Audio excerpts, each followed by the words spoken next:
The views expressed are those of the host and other participants, no one else. We're not sponsored, so you can help by following, commenting, and subscribing. You can also follow and support Dawn everywhere through our Linktree at linktree/radiodon. That's linktr.ee/radiodon. I'm your AI announcer. Unfortunately, what comes next purports to be human. With that, here's that Dawn guy.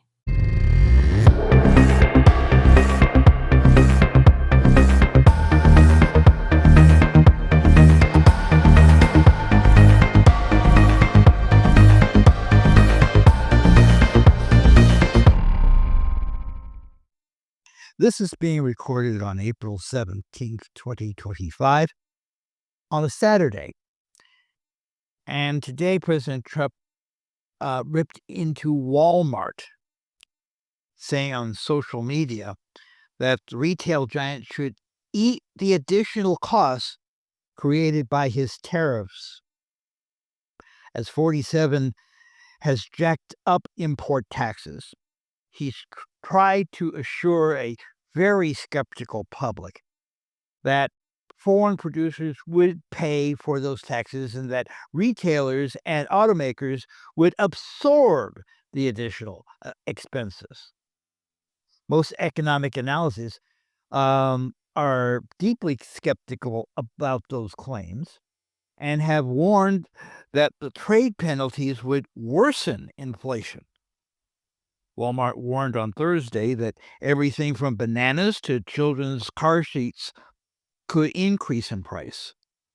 Trump, in his Truth Social post, lashed out at the retailer, which employs 1.6 million people in the United States. He said the company, based in Bentonville, Arkansas, should sacrifice its profits for the sake of his economic agenda that he says will eventually lead to more domestic jobs in manufacturing. Again, we see in 47 someone who truly has absolutely no idea how the world works.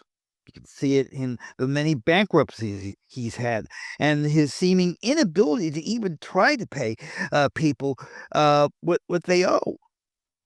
You see it in the policies that he espouses, based less on facts and real life and the way the world actually works, and more on wishful thinking that is almost always wrong. So basically, he's asking the world's largest retailer to suck it in and eat the cost of these ill-conceived tariffs. Walmart knows if they continue to eat those costs, they'll probably be joining Kmart, Montgomery Ward, FW Woolworths, and others in the now overflowing dustbin of American retail history. And for those of you who believe that all this will simply go away when the current numerical hashtag phrase that pays on social media is activated one way or the other, as I've continued to say over and over, evil has one of the deepest benches I've ever seen. Everyone from JD at the top to Holman on the bottom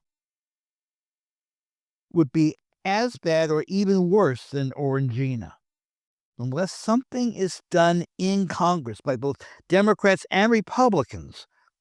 1932 America would be a stroll in the park on a sunny day.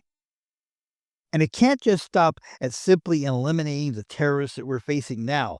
The ultimate guarantee that this must not happen again will have to come on the constitutional level. An amendment that would bolster the 27th, meaning that we would have to add safeguards to whoever runs for not only president, but Congress and the Senate. And that would mean age limits, additional qualifications on top of being 35, native born and living in this country. Independent examinations on whether that person is both physically and mentally fit. Forcing these people to actually put down actual solutions to the problems that we face, not just uh, things that would sound really nice to everybody because you're just trying to be political. In other words, what we really need to do is we really need to get away from the romantic premise that everyone born in America, anyone born in America, can become president of the United States.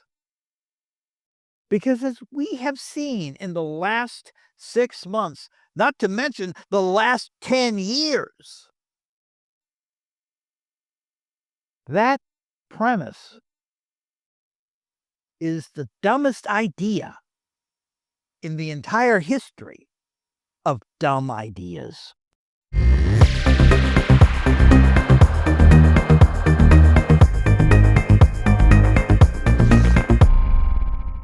Oh, you're still here. Shocked the shirt out of me. Anyway, I just snuck in to remind you that you can find our attempt at podcasting most anywhere you can find a podcast.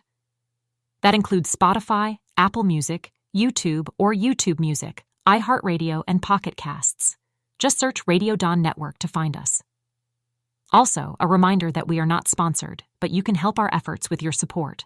We're at Radio Dawn at PayPal and Venmo or $Radio Dawn on the Cash App. Thanks.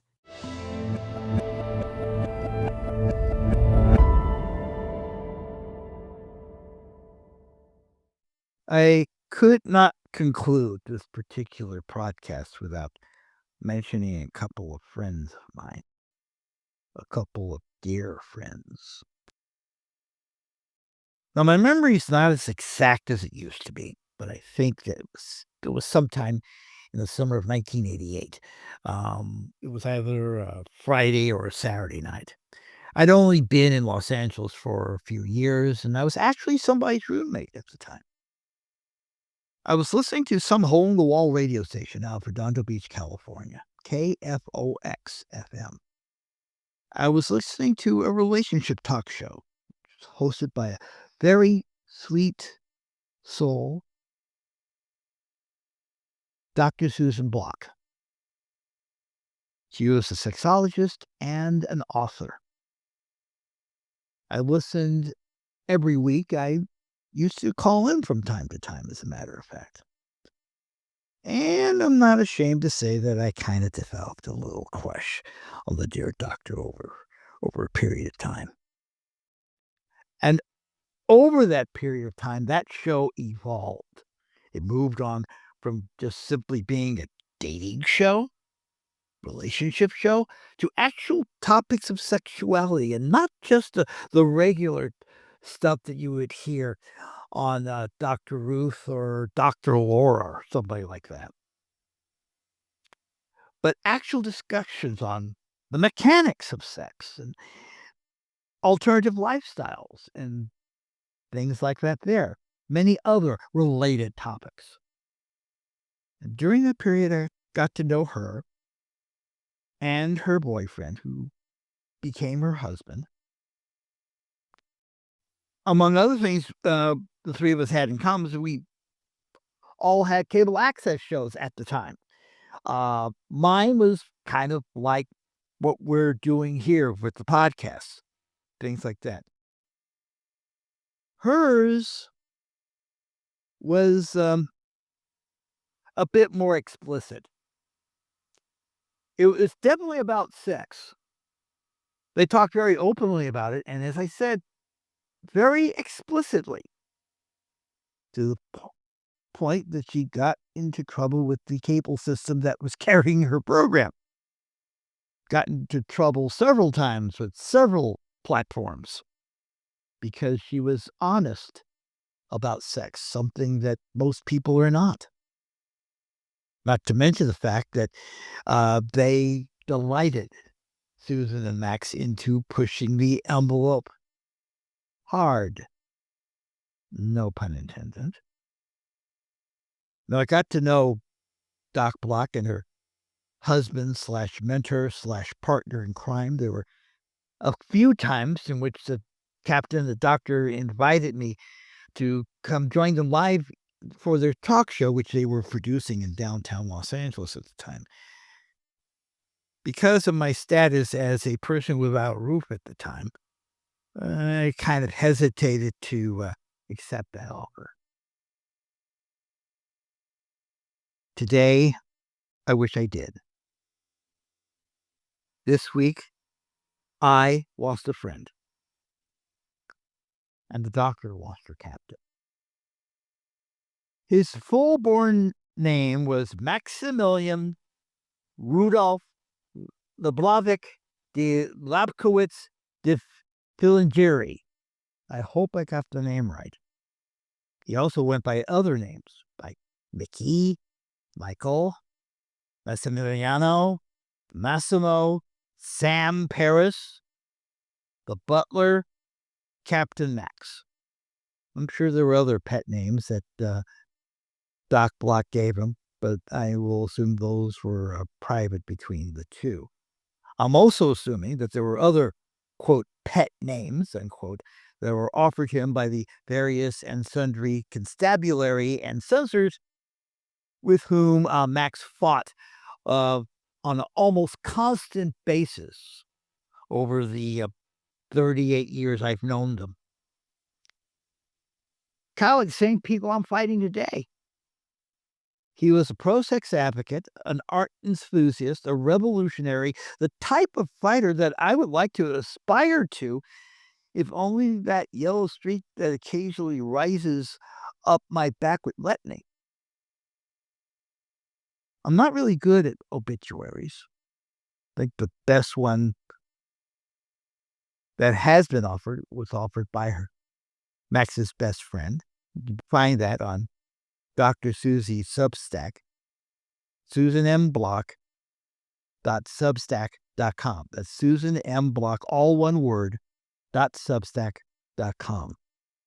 And by the time you hear this, I will also have a link to that on my link tree. Again, that is linktr.ee/RADIODON.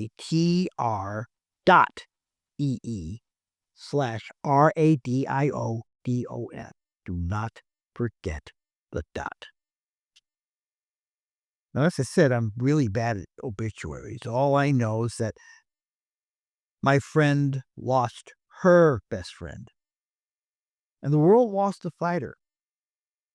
And we need fighters like that right now. All the things that myself and Susan and Max have seen are now coming true, unfortunately. And we need fighters. As I sit here and remember him and them, I make a promise to the captain and to the doctor and you who are listening. I will continue to fight. I will continue to fight the forces of evil. I will fight in his name and Dr. Susan's name and the name of anyone else who has made the decision to live honestly,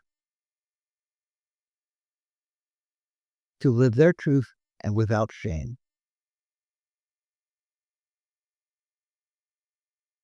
Dr. Susan Block and Max have always been great admirers of the bonobo ape. These are creatures who are driven not by anger or by greed, but by pleasure. Doc Block has written a book about how we can learn from the bonobos, how we can learn that pleasure can be more important than pain. If I could do this much for Max and for Susan and for anyone else who believes in that, then I'll continue to do that myself. And it starts with this podcast. I love you, Susie. I love you, Max. Sleep well, sir.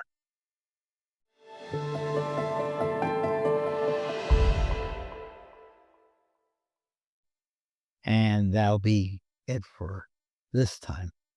Just a reminder that we do have a Substack. I kind of mentioned it earlier. We'll be posting some of these podcasts on there. A few of the other things I have found that could get me into trouble other places. All you have to do is just find us at radiodon.substack.com and subscribe to us. Subscribing there, as with all of our audio stuff, is free, but we are going to be doing paid stuff very soon. That way you can get exclusive stuff whenever I feel like it. Hopefully, once we get enough people, we'll even go live on the Substack. But it all starts with you going to my Substack again, radiodon.substack.com, and follow what we do. Also, you can help us out, cha-ching. If you want to help us out that way, you can go ahead and do that. PayPal and Venmo is at Radiodon, and Cash App is $Radiodon. We don't have sponsors. We depend on you. But basically, if you can help us out, it'll help a lot. And until the next time we get to do this, I hope you have a good whatever.